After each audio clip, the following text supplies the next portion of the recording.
Come back to you for more details, but right now we are getting some more updates from the Uri front, wherein our Indian forces have a big win for them, as one terrorist has already been killed in Baramulla. Like we were just bringing you updates that there is a fresh round of firing that has started between the officers and the terrorists in Baramulla district.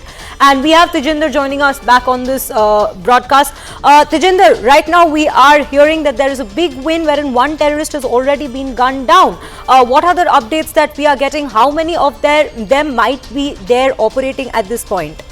Yes, Shreya, we are told that this seems to be a group of two to three terrorists who are engaged by the security forces in this encounter. And as you rightly pointed out, that there has been a success for security forces, that one terrorist has so far been gunned down by the security forces in the ongoing encounter. And the best part of this operation is that there has been no damage to the security forces side. One terrorist has been gunned down, his body has been recovered, and large quantity of arms and ammunition have also been recovered from his possession. But the operation is still on. We are told that still 1 to 2 terrorists are still hiding in the area, and efforts are on by the security forces to eliminate these hiding terrorists as well. This encounter started earlier this morning when security forces got the inputs about the movement of 2 to 3 terrorists in the Hatlanga area of North Kashmir's Baramulla district, which is in the Uri sector. This place is just adjacent to the line of control, and it is believed that this was a fresh group of terrorists who had attempted to infiltrate into the Indian side. But one terrorist has so far been neutralized, and the effort or the operation is on to neutralize other terrorists as well. Yes. Right, Tejinder, I'll come to you with a question regarding this particular thing, wherein we were just speaking of the fact that there is already an encounter operation which is ongoing in Anantnag. Is there any information that we are receiving at this point that this is an attempt by these militant forces to, launch attacks at several places in Kashmir at the same time to, put pressure on the forces?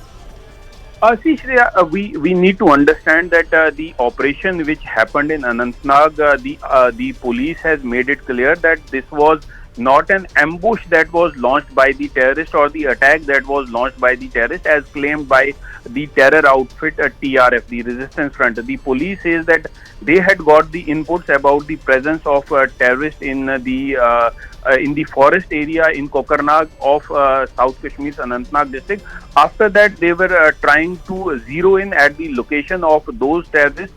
But as the terrorists had the advantage of being at the higher reaches, they were surrounded by thick vegetation, and when the security forces were zeroing in towards the hideout of the terrorists started firing towards the security forces, and in the initial firefight, the Indian Army and the Jammu and Kashmir Police suffered 3 casualties. But since the abrogation of Article 370, if you remember, there has been almost normalcy in Kashmir Valley. The terror incidents have come down to a large extent. There has been a decrease in the number of casualties that are being faced by the security forces. So attempts from across the border are being made to revive that terrorism, and as you know, that Pakistan always wants bloodshed in Kashmir Valley, so it is trying its level best to revive terrorism in not only in Kashmir Valley but also in Jammu region, and that is the reason that we have been witnessed so many of terror attacks in Jammu region, especially Rajouri Poonch sector. Just the last week, 2 terrorists were gunned down in the Narala village of Rajouri district, and one army personnel identified as rifleman Ravi Kumar was also killed in action in that encounter. So efforts are being made from the Pakistan side to revive terrorism in the Union Territory of Jammu and Kashmir. Yes. Right, Tejinder. Tejinder, also, since yesterday, we have been focusing on a lot on how infiltration is taking place. We focused on how the drones are being used for infiltration. So, if we are to particularly focus on this infiltration operation, could you please give our viewers some more details as to how this was taking place? The attempts are being made to push in terrorists into the Indian side by various means. but because of the robust anti-infiltration grid which is in place on the line of control and the international border, all such attempts by Pakistan are being foiled. Yesterday, we broke the exclusive story by our investigating editor Manoj Gupta, which clearly shows that the level of frustration in Pakistan circles is so high that now they have acquired those heavy lift drones which are being used to push in terrorists into the Indian side. They had dropped one terrorist in Punjab recently, and attempts are being made to use those drones to send in terrorists into the Indian side, because other attempts are being time and again foiled. We witnessed that this year alone several infiltration bids were foiled by the security forces, be it in Kashmir Valley or Jammu region. So the robust anti-infiltration grid is in place. If you remember, just in the Parliament, the Union Home Ministry had said that this year has witnessed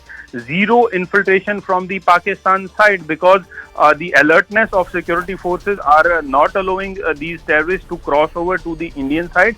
But attempts are regularly being made, and now the level of frustration among Pakistan is that they are using drones to push in terrorists into the Indian side. Earlier, these drones were used to send in narcotics, arms, and ammunition.